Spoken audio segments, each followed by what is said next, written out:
প্রভু যিশুতে অতি প্রিয় কালবেরি শহরের টিভি কার্যক্রমের প্রত্যেক দর্শককে আমি সম্পূর্ণ হৃদয় থেকে খ্রিস্টমাসের শুভেচ্ছা জানাচ্ছি।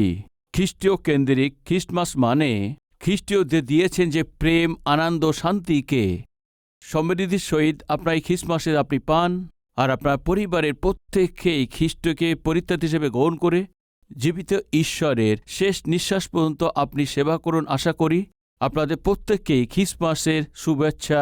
শালোম। ভাই, ওই দিন মেষপালকরা শুনেছেন যিশু মানুষরা যে নষ্ট হচ্ছে তাদের জন্য জন্ম নিয়েছেন এই কথা যখন দূতরা বলেছিলেন, মেষপালকরা তা শুনেছিলেন। এখন একটা প্রশ্ন জিজ্ঞেস করছি, পাপী মানুষদের বাঁচানোর জন্য যীশুখ্রিস্ট এই জগতে জন্ম নিয়েছেন। কি এই সংবাদ আপনি শুনেছেন কি? আমি যীশুখ্রিস্টের সুসমাচার শুনেছি। যারা বলছেন হাত দেখাবেন। ঠিক আছে, আপনি যীশুখ্রিস্টের সুসমাচার শুনেছেন, তাই না? পাপী মানুষকে পবিত্র করার জন্য, খারাপ মানুষদেরকে ভালো জীবন দেওয়ার জন্য, নরক যাচ্ছে পাপী মানুষদেরকে স্বর্গে পৌঁছে দেওয়ার জন্য যিশু এই জগতে জন্মগ্রহণ করেছেন। আপনি শুনেছেন, তাই না? শোনার পর কি করেছেন? ওই সংবাদকে শোনার পরে কি করেছেন? ওই দিন মেষপালকরা শুনতে পেয়েছেন জগতের পরিত্রাতা জন্মগ্রহণ করেছেন, পাপী মানুষদেরকে পবিত্র করে দিতে পারেন প্রভু জন্মগ্রহণ করেছেন। তারা শুনেছেন। শোনার পর ভুলে গেছে কি? না ভাই, কি করেছেন? বিশ্বাস করেছেন। কি আছে? কি হয়েছে? বিশ্বাস করেছে। মানে অর্থ কি? ঈশ্বরের সুসমাচারকে, ঈশ্বরের এই সত্য বাক্যকে আপনার শোনা যথেষ্ট নয়। কেবল শোনা যথেষ্ট নয়, বিশ্বাস করতে হবে। যিশু সত্যি আমার জন্য জন্মগ্রহণ করেছেন, আমাকে পরিত্রাণ দিতেই জন্মগ্রহণ করেছেন, আমার পাপকে ক্ষমা করার জন্যেই জন্মগ্রহণ করেছেন, পাপের অবস্থা থেকে মুক্ত করে পবিত্র করার জন্য জন্মগ্রহণ করেছেন, আমার মৃত্যুর পরে যেন নরকে না যায়, আমাকে স্বর্গে নিয়ে যাওয়ার জন্য প্রভু জন্মগ্রহণ করেছেন। এইভাবে বিশ্বাস করার জন্য কতজন আছে তা হাত দেখান। কমপক্ষে সবাই হাত দেখিয়েছেন, রাইট? এখন মেষপালকরা সবচেয়ে প্রথমে শুনেছেন, তারপরে বিশ্বাস করেছেন। আমরা শোনা যথেষ্ট নয়, শোনার পরে বিশ্বাস করতে হবে। বিশ্বাস করে আপনি হাত দেখিয়েছেন। আসলে সত্যি আপনি বিশ্বাস করেছেন কি না পরীক্ষা করেন। কি আছে এই পরীক্ষা? জগতে যতটা ওয়াটারফল আছে তাদের মধ্যে নাইগ্রা ওয়াটারফল অনেকভাবে প্রসিদ্ধ আছে। কানাডা দেশেতে যে নাইগ্রা ওয়াটারফল আছে, সারা পৃথিবীতে যা আছে স্ক্রিনেতে দেখাচ্ছি, দেখুন। জগতে 7টা আশ্চর্যের মধ্যে এইটি একটা আশ্চর্য আছে। এই ওয়াটারফল অনেক সুন্দর ওয়াটারফল আছে। এই ওয়াটারফল অনেক অদ্ভুত আছে, দেখলে যেন মাথা ঘুরে যায়।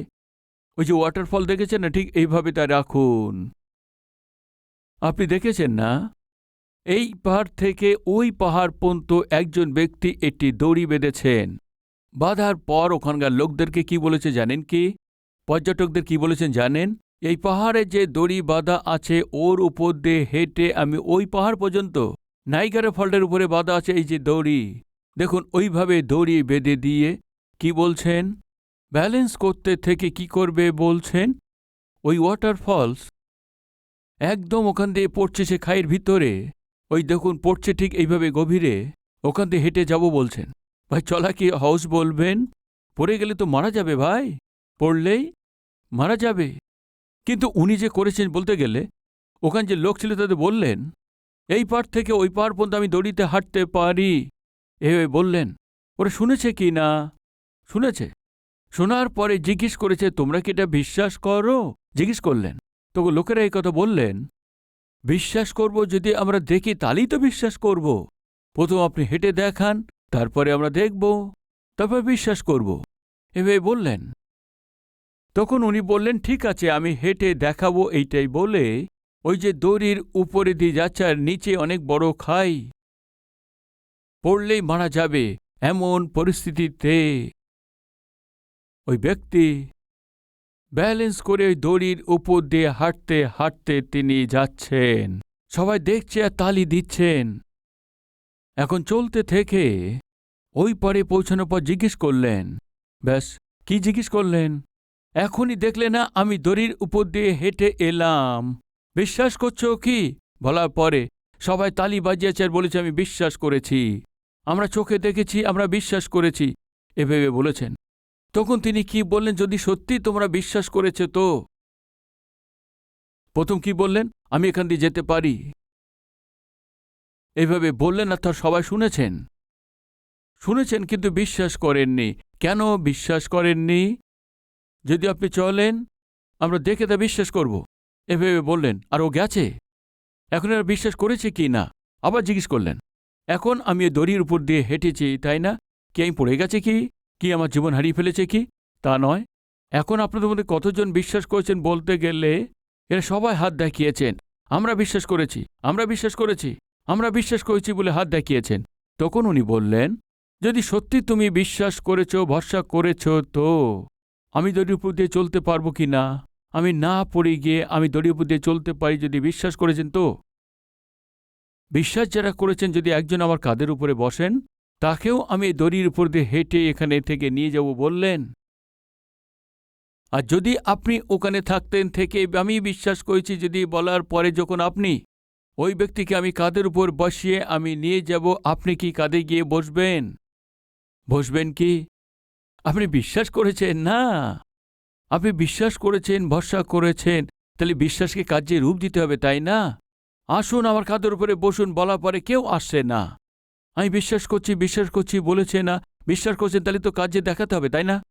আপনি যা বিশ্বাস করছেন কাজে তা দেখান, আসুন আমার কাঁধের উপরে বসুন। কেউ আসেনি।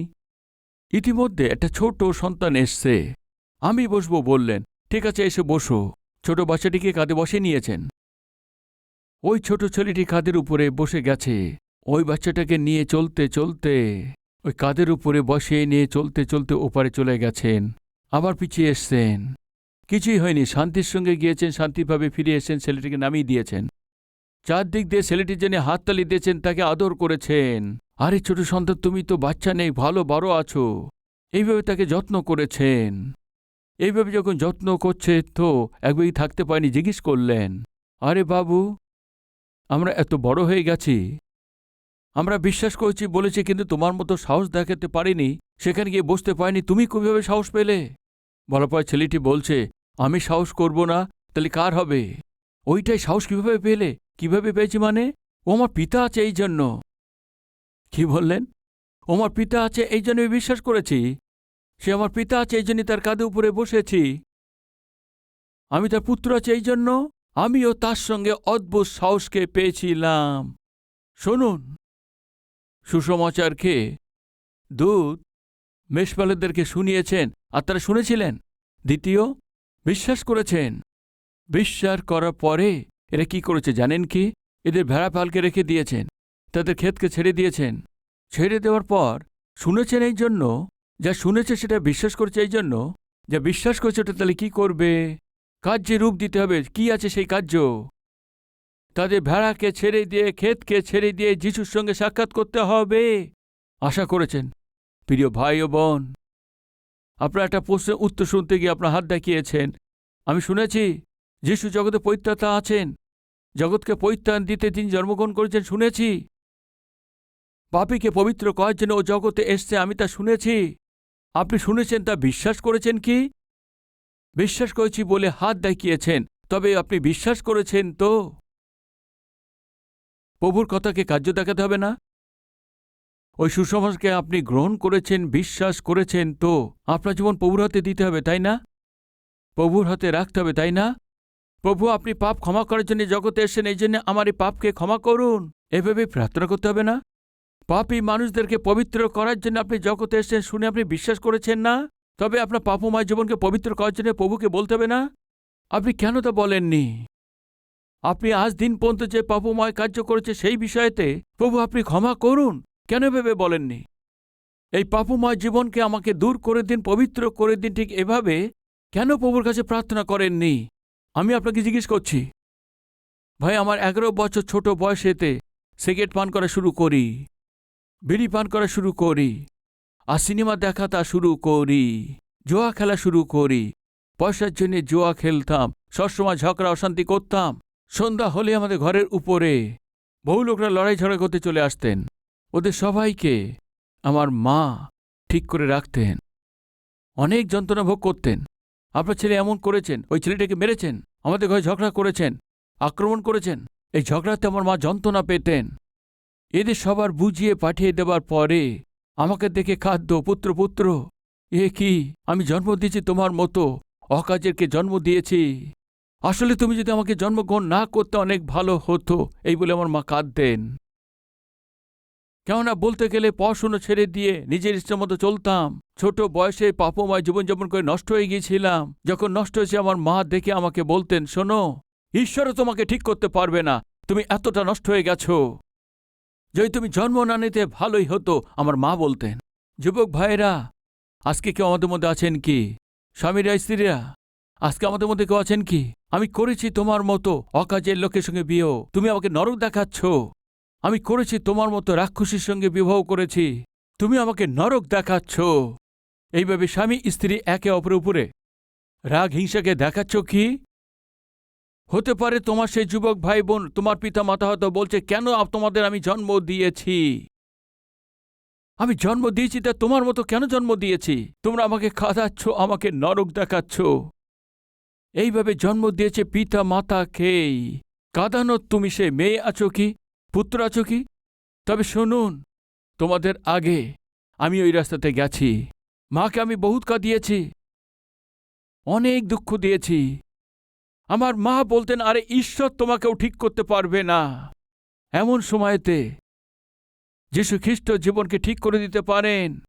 যতই নষ্ট হওয়ার লোক না কেন তাকে ঠিক করে দিতে পারে। আমি এই সুসংবাদকে শুনেছিলাম। যখন আমি প্রথমবার এই সুসমাচারকে শুনেছিলাম, কি সত্যি ঠিক হয়ে দেবে? ঠকি কি ঠিক করতে পারবে? ওই সুসমাচারকে প্রভু দাস জয়পাল মহাশয় আমার গ্রামে প্রচার করছে, আমি তা শুনেছি। শোনার পরে সবচেয়ে প্রথম কি করেছি জানেন? বিশ্বাস করেছি হয়তো আমাকে ঠিক করে দেবে, হয়তো ঠিক করার শক্তি আছে, আমি কেন চেষ্টা করব না ভেবে আমি প্রার্থনা করেছিলাম। আমি দুষ্ট ছিলাম, নষ্ট ছিলাম। আমার মা বলতো, কেন তুমি জন্ম নিয়েছ? এতই আমি নষ্ট হয়েছিলাম। কাউকে তুমি ঠিক করে দিতে পারো, আমি শুনেছি। কাউকে ভালো জীবন দিতে পারো, আমি তা শুনেছি। আমার এই নষ্ট জীবনকে ঠিক করে দেবেন কি? কি আমার ভালো জীবন দেবেন কি? 12 বছর বয়সেতে হাঁটুতে বসে আমি প্রার্থনা করেছিলাম, আমাকে ঠিক করে দিন। ঈশ্বরও ঠিক করতে পারবেন, আমার মা বলছেন আপনি ঠিক করতে পারেন। এইভাবে সেবক বলেছেন, কি আমাকে ঠিক করবেন? ঠিক করবেন তো আমার ঠিক করে দিন। আমি অনেক নষ্ট হয়ে গেছি, ছোট প্রার্থনা করেছি। প্রিয় ভাই ও বোন, ছোট প্রার্থনা করার আগে আমি একটি কথা বলেছিলাম, যদি সত্যি তুমি জীবন ঠিক করার কেউ হয়ে থাকো তো পাপময় অভ্যাস থেকে, পাপময় অপবিত্র অসুচি থেকে, অভ্যাস থেকে আমাকে রক্ষা করার ঈশ্বর থাকেন তো আমি এই হাঁটু থেকে উপর ওঠার আগেই আমার হৃদয় যেন সম্পূর্ণ ঠিক হয়ে যায়। সিগারেটের প্রতি, বিড়ির প্রতি, সিনেমার প্রতি, জোয়ার প্রতি যেন মনের মধ্যে ঘৃণা সৃষ্টি হয়। আমাকে ঠিক করে দাও, এই প্রার্থনা করি। কি হয়েছে জানেন কি? হাঁটু থেকে আমি উঠেছি কি না, আমার হৃদয়কে ঈশ্বর পবিত্র করে দিয়েছেন, সম্পূর্ণভাবে আমাকে ঠিক করে দিয়েছেন।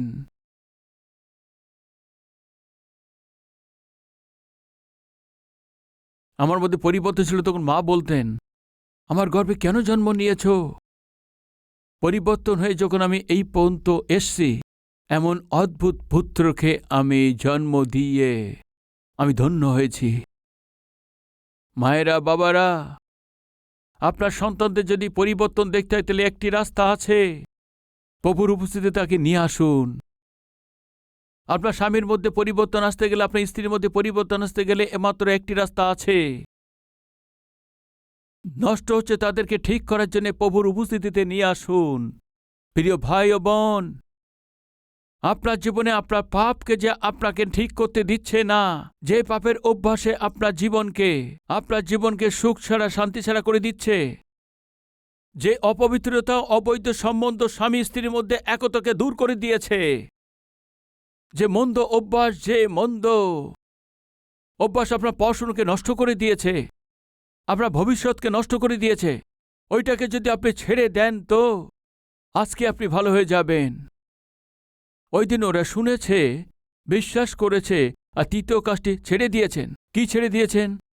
ওদের কাছে যে ভেড়াগুলো ছিল, ওদের কাছে যে ক্ষেত ছিল, ছেড়ে দিয়ে যীশু খ্রিস্টকে আমাদের দেখতে হবে, আমাদের চোখ দিয়ে দেখতে হবে, আরাধনা করতে হবে। এই ভেবে যখন যীশু খ্রিস্টের কাছে এসে তারা কি করছে জানেন? যেটা ছাড়ার দরকার সেটা ছেড়ে দিয়েছেন। প্রিয় ভাই ও বোন, আপনার জীবনে ঈশ্বর আপনাকে পরিত্রাণ দিতে চান, আপনাকে ভালো জীবন দিতে চান। বলতে গেলে সবচেয়ে প্রথমে আমাকে উঠতে হবে যে তার অপরাধকে লুকিয়ে রাখে সে সফলতা পায় না, কিন্তু যেটা সে স্বীকার করে ছেড়ে দেয় সে অনুগ্রহ পায়। আপনার জীবনে যদি সফলতা পেতে হয়, পড়াশোনায় সফলতা পেতে হবে, চাকরিতে সফলতা পেতে হবে, ব্যবসায় সফলতা পেতে চান, পরিবারের সফলতা দেখতে চান, কেবল একটি রাস্তা আছে, লুকানো নয়। আপনি যে পাপময় কার্য করেছেন এগুলো লুকাবেন না। আপনি যেখানে দেখছেন সেখানে রহস্য।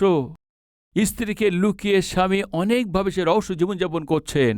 স্বামীকে লুকিয়ে স্ত্রী অনেকভাবে রহস্য জীবনযাপন করছেন। পিতামাতাকে লুকিয়ে পুত্র কন্যা, অনেক সিক্রেট, অনেক গোপন তথ্য একের পর এক রহস্য জীবনযাপন করছেন। রহস্য জীবনে প্রয়োজন কি আছে? যারা ভুল কাজ করেন, পাপ করেন, এমন ব্যক্তি রহস্যকে লুকিয়ে রাখে। এইভাবে আপনার পাপময় জীবনকে যদি লুকিয়ে রাখেন আপনি সফলতা পাবেন না। তাহলে কি করতে হবে? পাপময় জীবনকে প্রভুর কাছে এসে সমর্পণ করলে সফলতা পাবেন। আপনি আপনার পাপময় জীবনকে ছেড়ে দিয়ে আপনার রহস্য ভরা জীবনকে প্রভুর কাছে সমর্পণ করলে তবে সফলতা পাবেন, আপনি ভালো হয়ে যাবেন। আমি বলেছি না, এসো তার জীবনে যে পাপময় কার্যকে সে ত্যাগ করেননি, ঈশ্বরের কাছে এসে তা বলেননি, তার জীবনে পরিবর্তনকে দেখতে পায়নি। কেমন ব্যক্তিকে জগতে নিয়ে এসছে জানেন কি? জগতের পৈতা থেকেই মারতে হবে এমন লোক ভাবে এমন হেরোদকে জগতে নিয়ে এসছেন। পিতা শুনুন, আপনি ঠিক না হলে আপনার সন্তানও ঠিক হবে না। মায়েরা শুনুন, আপনি ঠিক না হলে আপনার সন্তানরা ঠিক হবে না। আপনি পরিত্রাণ না পেলে তারাও পরিত্রাণ পাবে না। আপনার সন্তানরা কাকে দেখে পরিত্রাণ পাবে? যাকোব মুক্তি পেয়েছেন, যাকোব অনুতাপ করেছেন। এই জন্য জগতে কাকে নিয়ে এসছেন? পরিত্রাণ থেকে নিয়ে আসার লোক হয়েছেন। পিতার রূপে আপনি ঠিক হয়ে যাবেন, মা রূপে আপনি ঠিক হয়ে যাবেন। তাহলে সন্তানকে কি রূপে? জগতের পরিত্রাণের সঙ্গে আপনি সাক্ষাৎ করাবেন। জীবনকে ঠিক করে দিতে পারে। ঈশ্বরের সঙ্গে আপনার পুত্র কন্যাকে যুক্ত করবেন। যখন আপনি নষ্ট হয়ে যাচ্ছেন, আপনার জীবনে শান্তি নেই, আপনার মধ্যে ধার্মিকতা নেই, আপনি সিদ্ধতায় চলেন না, আপনি পরিত্রাণ পাননি, তাহলে আপনার সন্তানকে কিভাবে খ্রিস্টের কাছে আনবেন? একবার ভেবে দেখুন প্রিয় ভাই আর বোনেরা, আমরা আমাদের পাপময় কাজকে ত্যাগ করব, তবেই ঈশ্বরের অনুগ্রহকে পাবেন, তবেই তো পাবেন। উদাহরণ, আপনাকে স্নান করে নতুন বস্ত্র পরতে হয়, তো পুরাতন বস্ত্র কি করবেন? আপনার তো এমন কেউ আছেন পুরাতন বস্ত্র পরে বাথরুমের মধ্যে গিয়ে, এমন পাগলকে কখনো দেখেছেন কি? স্নান করার পূর্বে কি করেন? পুরাতন বস্ত্র তা খুলে ফেলেন। স্নান করার পর কি করেন? পরিষ্কার বস্ত্র পরেন। পরিষ্কার বস্ত্র পরতে হয় তো স্নান করতে হবে। স্নান করতে হয় তো পুরাতন মন্দ বস্ত্রকে ত্যাগ করতে হবে। আমার প্রভু আপনাকে নতুন করতে হয় তো পুরাতন মন্দ জীবনকে ত্যাগ করেন, তো নতুন পরিত্রাণে বস্ত্র আপনাকে দেবেন। আপনাকে খ্রিস্টের প্রেম, খ্রিস্টের পরিত্রাণকে যদি পেতে হয়, তাহলে সবচেয়ে প্রথমে আপনি যেখানে বন্ধন হয়ে আছে সেটাকে আপনি জানুন। ওটাকে আমি ত্যাগ করব বলে প্রভুর কাছে কথা দিন। পাস্টরবাবু, আমি ছাড়তে তো চাই, কিন্তু ছাড়ার জন্যে আমার মধ্যে শক্তি নেই। আপনি আশা নিয়ে প্রভুর কাছে এসে প্রভুর চরণকে ধরুন। ওই প্রভুই সমস্ত পাপ থেকে জয়লাভ করতে শক্তি আজকেই আপনাকে দেবেন। এইভাবে ধোবার জন্যে প্রভু শক্তিশালী, তিনি আছেন। আপনি নরকতে ভয়ানক দণ্ড না পাবেন, এই জন্য যীশুখ্রিস্ট জগতে জন্ম নিয়েছেন। এই জন্য যে দণ্ড আপনার আমার পাওয়ার দরকার ছিল সেটা ক্রুশেতে তুলে নিয়েছেন। পাপের বেতন মৃত্যু আছে।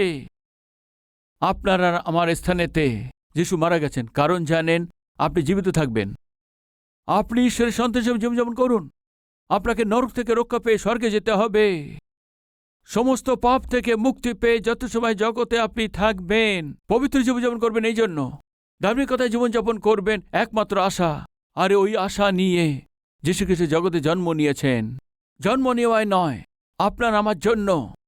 ক্রুশে মারা গেছেন, শুধু মারা যাওয়া নয়, ওই ঈশ্বর আছে এই জন্য মৃত্যুকে জয়লাভ করে আবার উঠেছেন। ওটার পরে যিশু একটা কথা বলেছেন, কি তা জানেন? যে আমার উপরে বিশ্বাস করেন, মানে যে আমার ক্ষমাকে পেয়েছেন, যে আমাকে মুক্তি হিসেবে গ্রহণ করেছেন, যদিও মারাও যায় আবার জীবিত হবে।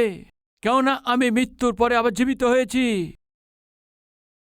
যেভাবে আমি মারা গিয়ে আবার জীবিত হয়েছি, আমার উপরে যারা বিশ্বাস করছে যদি মারাও যায় তবে আবার জীবিত হবে। আমি তাদেরকে তুলব। যেভাবে আমি জীবিত হয়ে স্বর্গেতে যাচ্ছি, ওইভাবে আমার উপরে যারা বিশ্বাস করছে তারাও যদি মারাও যায় আবার উঠবে। আমি তাদেরকে স্বর্গে নিয়ে যাব। এ অদ্ভুত সুসমাচার আছে, এ অদ্ভুত সুসমাচার আছে। যিশু কেন এই জগতে জন্ম নিয়েছেন?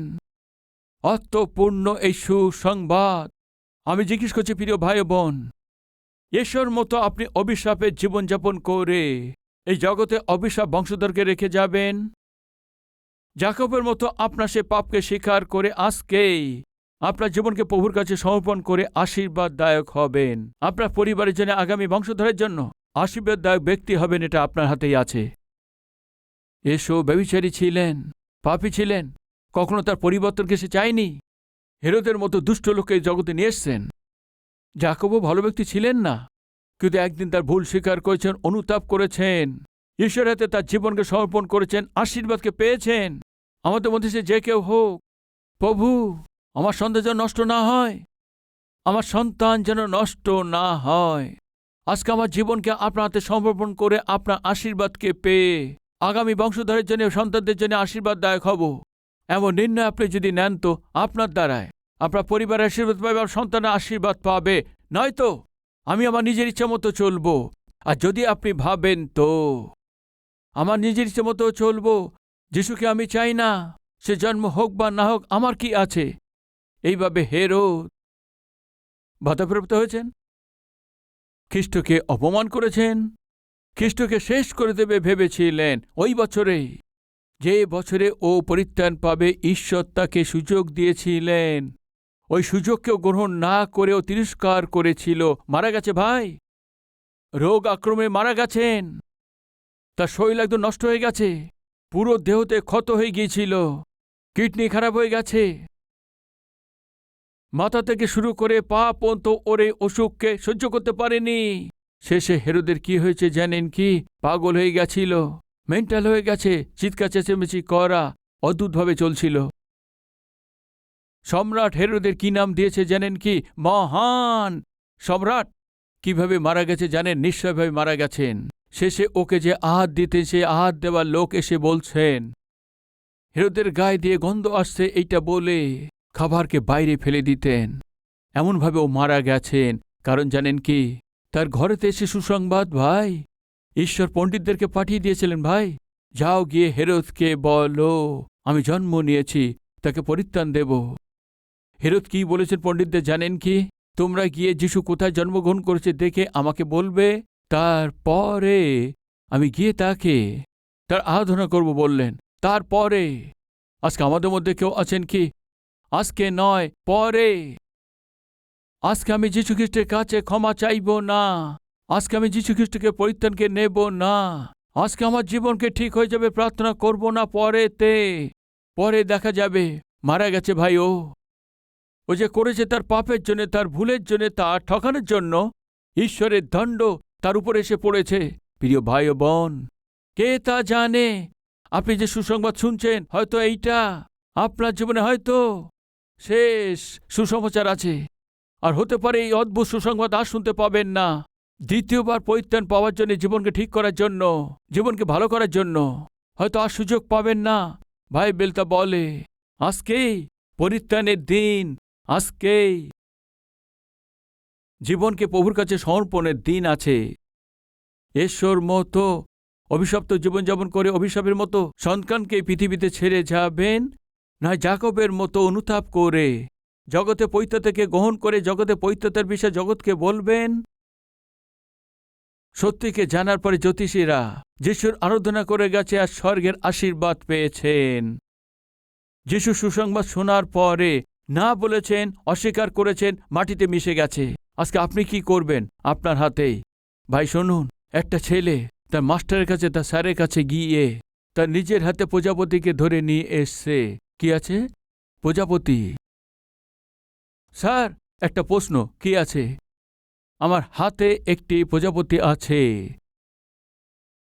এখন বলুন, আমার হাতে যে প্রজাপতি আছে সে জীবিত আছে না মারা গেছে? এভাবে জিজ্ঞেস করেছেন। আমার হাতে যে প্রজাপতি আছে সে মারা গেছে না জীবিত আছে জিজ্ঞেস করলেন। তখন স্যার কি বলেছে জানেন কি? বাবু, তোমার হাতে যে প্রজাপতি আছে তার জীবন তোমার হাতেই আছে। ও বেঁচে থাকবে না মারা যাবে তোমারই হাতে আছে।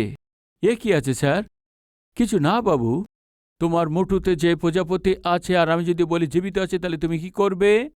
এমন চাপ দেবে, মারা যাবে। তোমার মুঠোয় যে প্রজাপতি আছে যদি মারা গেছে যদি বলি মনে করুন, তুমি এইভাবে ছেড়ে দেবে, ও জীবিত উড়ে যাবে। ওকে বাঁচতে হলে বা মারা যাবে তোমার হাতে।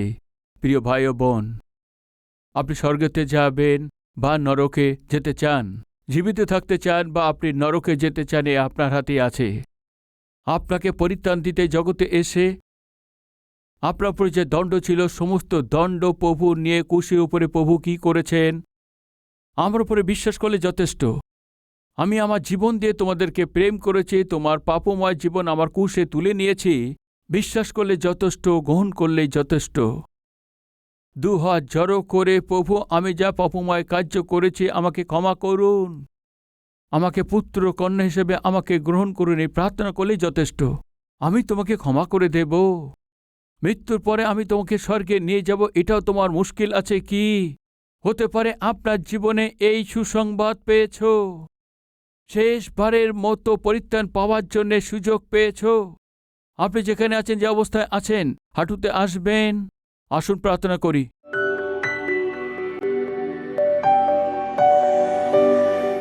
পবিত্র ঈশ্বর পিতা, আমাকে জীবন দিয়ে প্রেম করেছেন, আপনার জীবনকেই আমার জন্য দিয়ে দিয়েছেন। আমাকে ক্ষমা করুন প্রভু, আমি যা করেছি প্রতিটি পাপকে মাফ করুন পিতা। মাথা থেকে শুরু করে পা পর্যন্ত আপনার রক্ত দিয়ে ধৌত করে দিন। আমাকে শুচি করুন, আমাকে পবিত্র করুন। আপনার পুত্রের রূপে, আপনার সন্তান রূপে আমাকে গ্রহণ করুন। আজ থেকে শুরু করে আপনি আমার পরিত্রাতা, আপনি আমার মুক্তিদাতা। আমি এই জগতেতে সন্তান রূপে জীবনযাপন করতে পারি এমন সৌভাগ্য আমাকে দিন পিতা। আমার নাম জীবন পুস্তকে লিখে দিন, যীশু খ্রিস্টের নামেতে চাইছি পিতা, আমেন।